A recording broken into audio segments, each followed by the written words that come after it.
O neoliberalismo, quando vem com esse discurso das liberdades individuais e tudo mais, isso gera, e você fala, inclusive, no teu livro, no Circuito dos Afetos, né, que é essa coisa do desamparo também diante de um mundo, né, que não te traz nenhuma segurança, nenhuma garantia, e que o outro acaba sendo aquele que é um inimigo, né, aquele a ser exterminado. Então, não tem uma relação também dessa questão do crescimento da extrema-direita, você acha, que tem uma relação com esse capitalismo cada vez mais individualista? Então, Ingrid, foi bom você ter levantado essa questão, porque eu diria, um fenômeno como esse, que a gente poderia dizer que é uma espécie de fortalecimento do núcleo fascista do neoliberalismo, porque há um núcleo fascista do neoliberalismo, quer dizer, a leitura que o Foucault fazia de que existe uma distinção muito radical entre os dois é uma leitura equivocada, né?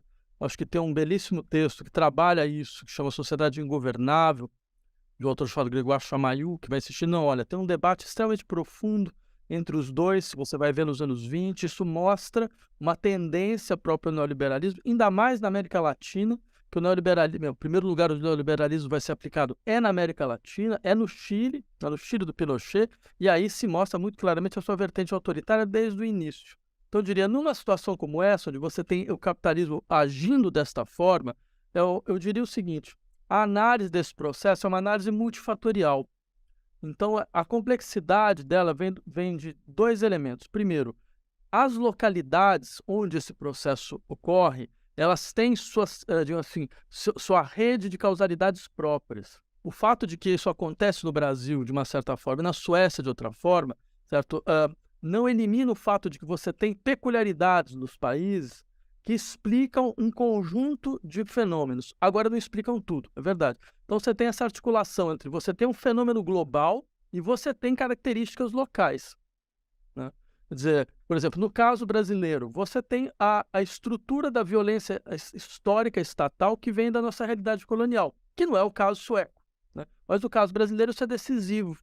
Isso é decisivo por quê? Porque, afinal de contas, como dizia o Celso Furtado, esse país ele começa como um empreendimento econômico, o latifúndio escravagista primário exportador. Bem, essa célula econômica ela permanece como elemento constituinte da vida social. E essa célula econômica ela define dois tipos de subjetivação muito claros. São sujeitos que se transformam em pessoas e sujeitos que caem à condição de coisas. E esses sujeitos que caem à condição de coisas eles são matáveis, né? São matáveis sem dolo. E a gente conhece como isso é um elemento constituinte da própria gestão normal do país. Esse não é o caso sueco. E nem seria o caso de tentar encontrar alguma coisa parecida lá. Há outras razões. Por isso que tem uma dificuldade muito grande de se falar fascismo quando a gente entra num debate global. A gente começa a falar em elementos que outros países não conseguem identificar. Só que existe um dado global também. Eu diria que o elemento global é, de fato, a democracia liberal entrou em colapso. E não vai haver um segundo momento de democracia liberal, né? Quer dizer, e ela entrou em colapso não é porque você teve um crescimento dos populismos ou qualquer coisa parecida, porque o uso, principalmente como a intelectualidade da intelectualidade europeia, como ela usa o termo populista, é um uso intelectualmente desonesto. Ele é intelectualmente desonesto porque ele consiste basicamente em dizer tudo aquilo que sai do horizonte da gestão de conflitos da democracia liberal é populista, de um lado ou de outro, né? Bem, tudo isso, na verdade, é uma farsa, é uma explicação farsesca. Primeiro, não existe digamos assim, esse mesmo peso dos dois extremos. Então, o termo populismo é muito mal utilizado nesse caso. E segundo, isso esconde um dado fundamental. A democracia liberal, ela funcionou como um sistema de último grau. Foi depois da Segunda Guerra, porque você tinha setores da classe operária e classe trabalhadora que tinham força de pressão. Então, você conseguiu obrigar compromisso. Quando a classe operária perde força de pressão, bem, o sistema ele mostra o que ele realmente é, insuportável. Um sistema de concentração de renda e absolutamente insuportável, o que faz com que vários setores da população se voltem contra essa democracia, por boas razões, porque ela não consegue realizar o que ela promete. Então, o que acontece? O que a extrema-direita faz? Ela fala, efetivamente, nós queremos sair desse horizonte. Ele fala, democracia liberal tecnocrata, o que é verdade, né? Ela é incapaz de conseguir levar em conta as verdadeiras aspirações populares, o que é verdade. Só que, é claro, quando eles falam aspirações populares, eles falam os nacionais. Então, eu diria, o fascismo é sempre uma compreensão de problemas reais mas com respostas catastróficas, né? Mas os problemas são reais.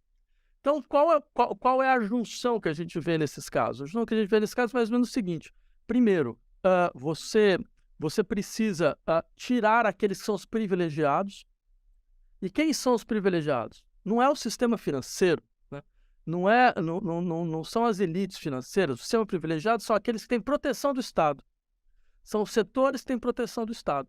Então, eles começam com essa história. Então, mas são as minorias que têm proteção do Estado, são as mulheres que têm proteção do Estado, são os imigrantes que têm proteção do Estado. Certo? Então, é necessário quebrar isso. Por quê? Porque, em última instância, é necessário criar uma situação na qual todos possam concorrer no mesmo nível, sem nenhuma proteção, né? Então, é uma coisa tipo... por exemplo, eu posso dar um exemplo. Eu fui candidato a deputado federal nessa última legislação. E lembro, por exemplo, de um debate com motoristas de Uber, onde eles falavam assim: nós não queremos vocês. Nós não queremos a ajuda de vocês. Deixa a gente fazer sozinho. Só não atrapalha. Era mais ou menos isso. Só não atrapalha. Se não coloque obrigações nas nossas costas. Porque o discurso do empreendedorismo, ele funcionou dentro desse horizonte. E funcionou, entre outras coisas, porque ele foi integrado até pela esquerda. Até a esquerda fala em empreendedorismo hoje. Fala em empreendedorismo periférico, fala em empreendedorismo das multidões. Então, esse discurso ele tem um pressuposto, que é a indiferença absoluta. Para você ser um bom empreendedor, você tem que ter uma indiferença absoluta em relação aos demais. E o discurso de solidariedade social impede que isso funcione bem. Então, você vai desenvolvendo vendo esses países nos quais aqueles que seriam os responsáveis por uma certa proteção indevida do Estado vão se transformando nos alvos. Então, tudo isso para dizer, você tem uma situação na qual, com o colapso da democracia liberal e com o colapso das macroestruturas de proteção que o capitalismo um dia prometeu, a tendência é que você crie sociedades nas quais a indiferença social é o dado central e essa indiferença social é o terreno fértil para o desenvolvimento do discurso da extrema-direita. E uma contradição enorme, porque no inconsciente está essa necessidade de ser protegido, né? Porque, inclusive, esses movimentos de massa, e aí, como você fala, essa questão do desamparo, tem muito a ver com isso, né? Essa necessidade de um pai que resolva os problemas. Como é que se cria uma contranarrativa de esquerda? Porque você tem que atuar em duas frentes, né? Tem uma frente no sentido de combater algo, de combater todo um sistema, mas também tem toda uma questão aí, que aí, quando entra no nosso tema aqui, que é essa ideia da psicanalítica da coisa, que é o inconsciente dessas pessoas, né? Que está aí marcadamente, a gente vê o exemplo do Brasil, ao passo da loucura, né? Que nada é razoável nesse sentido. Então, Ingrid, talvez eu tenha uma certa discordância no diagnóstico, que é mais ou menos o seguinte. Me parece que a gente chegou num estágio onde, se a gente quiser entender as dinâmicas da extrema-direita, a demanda de proteção ela não funciona mais. Eu acho que eles conseguiram, o neoliberalismo conseguiu internalizar uma ideia de que pedir proteção é uma coisa de criança, é algo infantil, né? E se você quiser mesmo a maturidade, não peça proteção. Seja daí todo esse discurso. Mostre que você é capaz, né? Faça você pelo mérito.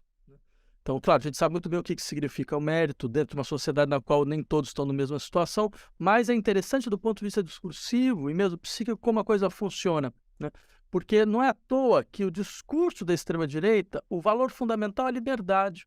Isso deveria ser levado muito em conta, né? Deveria ser levado muito a sério, né? Porque há um problema no conceito de liberdade.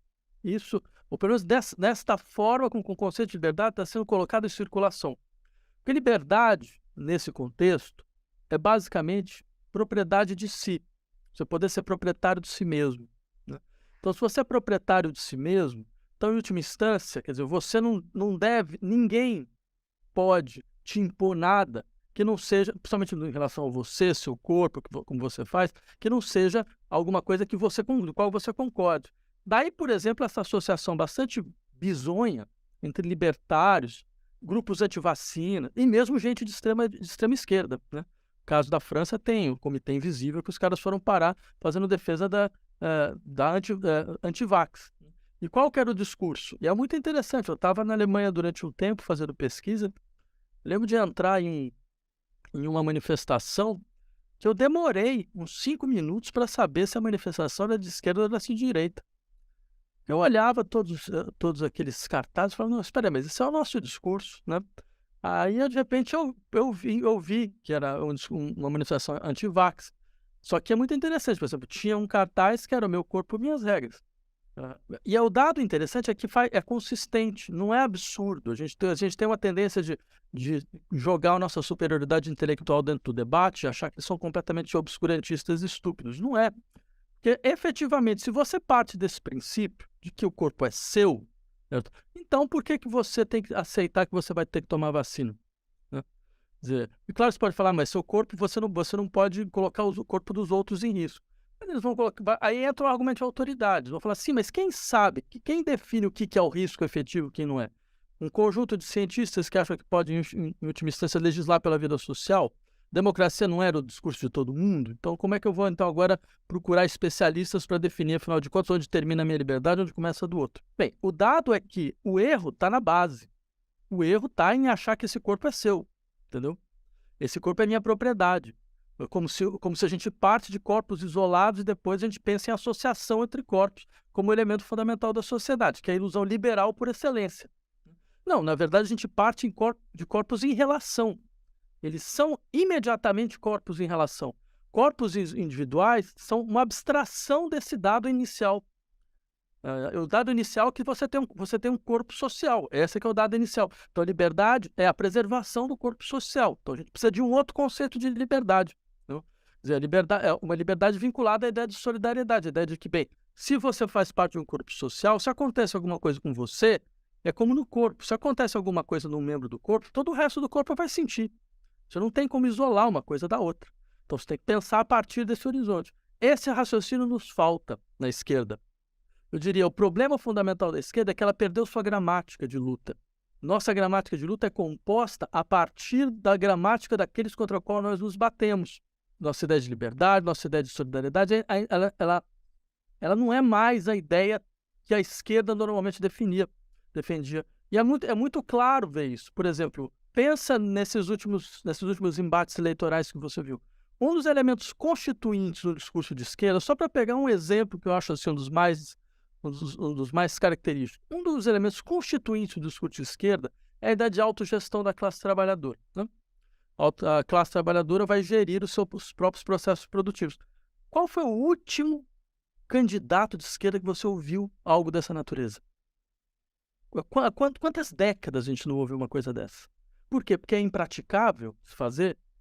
Porque é irracional do ponto de vista econômico? Bem, eu visitei a Flasco, que é uma fábrica que foi ocupada pelos trabalhadores em Sumaré, em São Paulo, e foi muito interessante ouvir os trabalhadores. Durante 10 anos eles conseguiram sustentar a fábrica. Nesses 10 anos, diminuiu o tempo de trabalho, diminuiu os custos e aumentaram os salários. E aumentou a produtividade.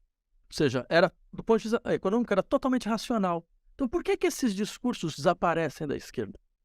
Então, a gente fica dentro do horizonte, onde, no final das contas, são os nossos inimigos que definem como nós falamos. Certo? Até o nosso conceito de liberdade é um decalque de uma ideia liberal de liberdade hoje em dia. Então, no final das contas, a gente fica sem ser ouvido.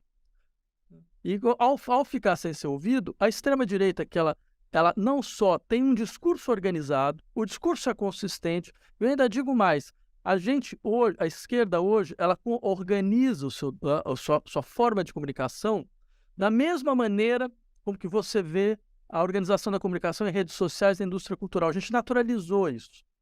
Só que este modelo de personalidade que aparece nessa estrutura de comunicação, ele é um modelo estereotipado, funcionalizado, é um modelo paranoico, é um modelo cheio de discursos complotistas, de discursos de delírios de perseguição, de grandeza. É um modelo normal da indústria cultural. A extrema-direita, ela tem essa grande vantagem. A grande vantagem é que ela é o modelo normal da vida atual. A personalidade autoritária da extrema-direita é a personalidade normal atual. Certo? E quanto mais a gente organiza a nossa comunicação utilizando esse mesmo horizonte, mais a gente naturaliza esse processo.